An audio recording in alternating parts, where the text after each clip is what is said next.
ለተከራዮች የምስራች ለአከራዮች ፈተና የሆነ አዲስ የቤት ኪራይ መመሪያ ይፋ ሆነ። ፕሮፌሰር ብርሃኑ ነጋ በፍርድ ቤት ተሸነፉ። የነዳጅ ቦቴ ባለንብረቶች አገልግሎት እንደሚያቆሙና ከገበያ እንደሚወጡ ማስጠንቀቂያ ሰጡ። እስከ ሐምሌ 30 ድረስ መረጃ ያላሟሉ የመንግስት ሰራተኞች ደሞዝ ሙሉ በሙሉ እንደሚቋረጥ ማስጠንቀቂያ ተሰጠ። ህወሓት ከፋኖና ኦነግ ጋር አብረው ለመስራት ማሰባቸውን የህወሓት ዋና ጸሐፊ ወይዘሮ ፈትለወርቅ ገብረእግዚአብሔር ገለጹ። የዓመታዊ ግብር መክፈያ ወቅት መድረሱን ተከትሎ በግብር ከፋዮች ዘንድ ከፍተኛ ቅሬታ ተነስቷል።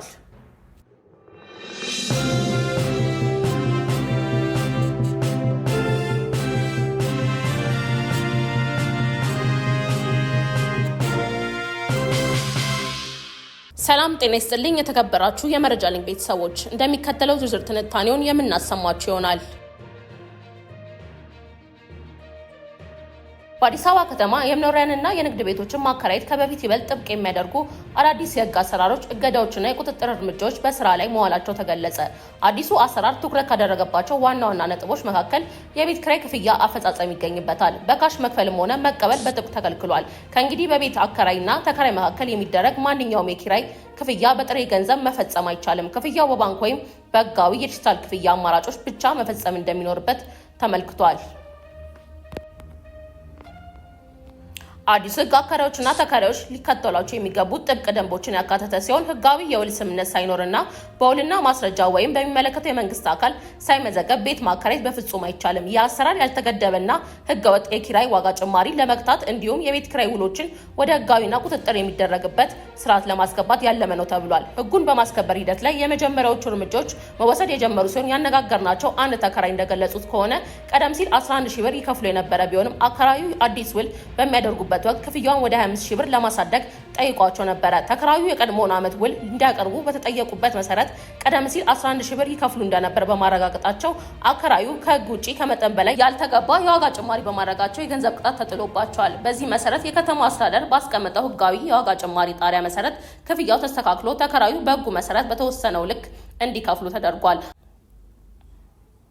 አዲሱ የቤት ኪራይ ቁጥጥር ህግና የካሽ ክፍያ እገዳ በከተማው በሚገኙ አከራዮችና ተከራዮች ዘንድ ከፍተኛ ትኩረት ያገኘ ሲሆን አሰራሩን ተላልፈው በሚገኙ ውል ሳይመዘገቡ በሚያከራዩና ህገወጥ የዋጋ ጭማሪ በሚያደርጉ አካላት ላይ የሚወሰደው ህጋዊ እርምጃና መቀጮ ተጠናክሮ እንደሚቀጥል ተገልጿል። የፌዴራል ከፍተኛ ፍርድ ቤት የትምህርት ሚኒስቴር ያወጣውን የኢንተርናሽናል ትምህርት ቤቶች የካፍቴሪያና የትምህርት ክፍያ መመሪያ ማሻሻያ ህገወጥና ከስልጣን በላይ የተደረገ ሲል ውድቅ አደረገው። ይህ በሳንፎርድ ኢንተርናሽናል ትምህርት ቤትና በወላጆች መካከል የነበረውን ከፍተኛ የክፍያ ጭማሪ ውዝግብ በወላጆች አሸናፊነት እንዲጠናቀቅ አድርጎታል።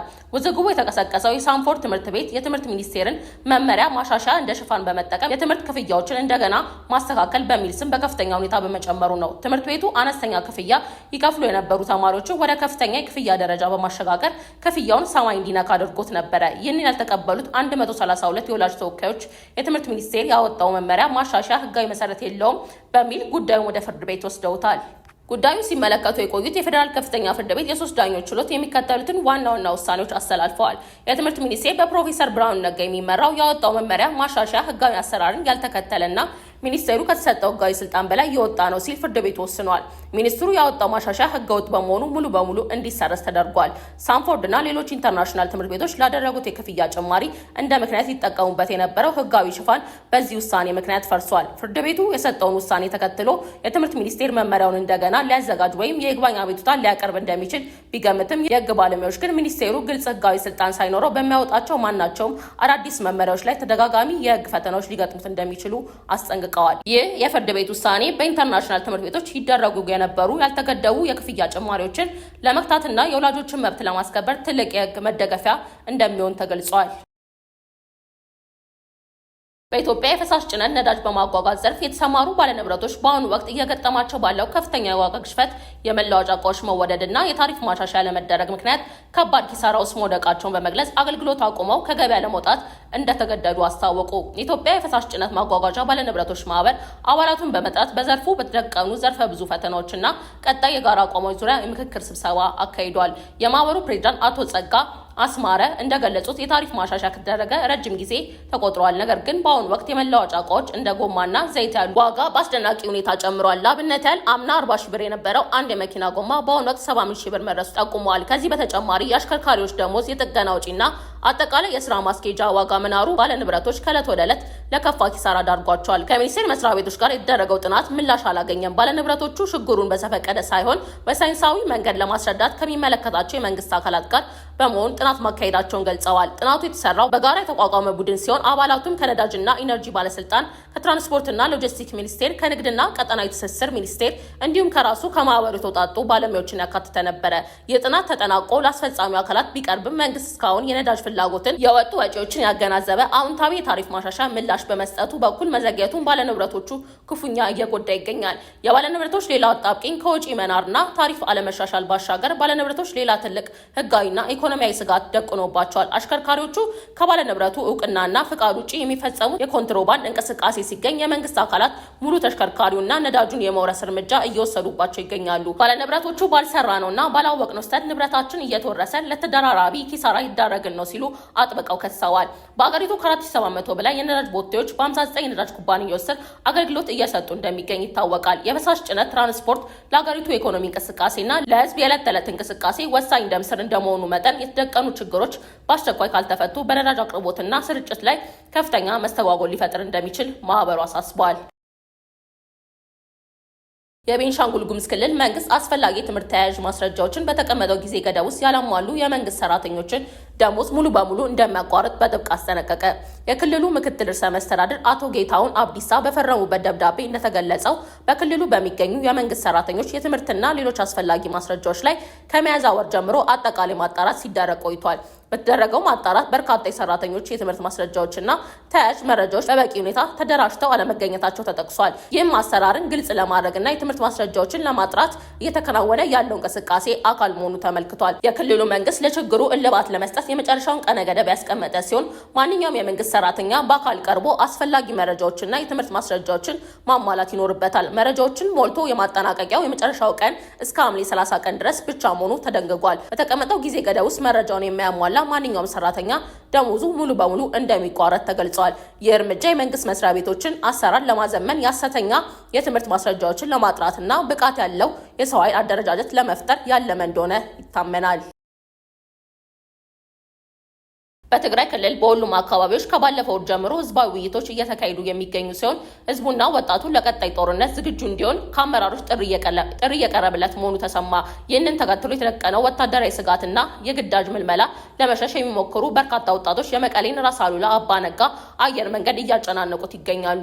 በክልሉ እየተካሄዱ ባሉ ህዝባዊ ስብሰባዎች ላይ አመራሮች ወጣቱን ለጦርነት እንዲዘጋጅ በግልጽ እየተናገሩ ይገኛሉ። የህወሓት ዋና ጸሐፊ ወይዘሮ ፈትለወርቅ ገብረ እግዚአብሔር ባካሄዱ ስብሰባ ላይ አዲስ አበባ እስክንገባ ብቻችንን እንሸከመዋለን ማለት አይደለም፣ ብዙ አጋሮች አሉን፣ አዲስ አበባ በር ላይ ፋኖና የኦሮሞ ነጻነት ግንባር ስላሉ ብዙ ወዳጆች አሉን ሲሉ መናገራቸው ተደምጧል። በክልሉ ከተጀመረው የግዳጅ ወታደራዊ ምልመላ ለማምለጥ በርካታ ወጣቶች በየብስ አማራጭ ለመውጣት ሙከራ አድርገው ነበረ።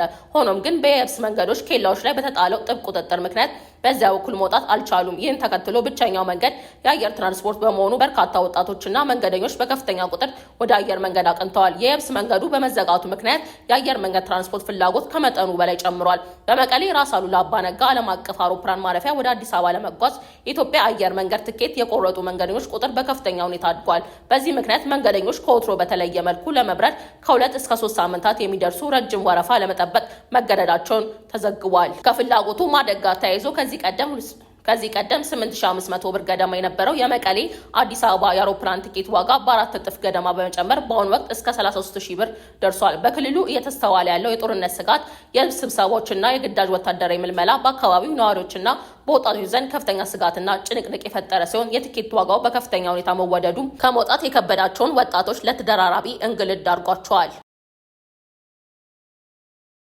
ወቅቱ የዓመታዊ ግብር ክፍያ ገቢዎች የሚቀበሉበት ወቅት መሆኑን ተከትሎ በርካታ የንግዱ ማህበረሰብ አባላትና ግብር ከፋዮች ከሰሩትና ከደመደሙት የስራ እንቅስቃሴ መጠን በላይ ያልተገባና ያበጠ የግብር ጥያቄ እየቀረበባቸው መሆኑን በመግለጽ ቅሬታቸውን አሰምተዋል። የግብር ከፋዩ ህብረተሰብ አቤቱታ በተለያዩ የንግድ ዘርፎች የተሰማሩ የህብረተሰብ ክፍሎች እንደገለጹት በአሁኑ ወቅት የነባራዊ ኢኮኖሚ ሁኔታና የገበያው መቀዛቀዝ በግልጽ በሚታወቅበት ሁኔታ የታዘዘባቸውን የግብር መጠን ግን ከእውነተኛ የገቢ ሁኔታቸው ጋር በፍጹም የማይመጣጠን ሆኖ አግኝተውታል። ካስገባነው ገቢና ከሰራነው ስራ በላይ ከፍተኛ ግብር እንድንከፍል ተጠይቀናል ሲሉ አብዛኞቹ ግብር ከፋዮች ያማርራሉ። ይህ አሰራር በተለይም አነስተኛና መካከለኛ ነጋዴዎችን ለከፍተኛ የፋይናንስ ጫናና ለኪሳራ እየዳረገ እንደሆነ ተጠቅሷል።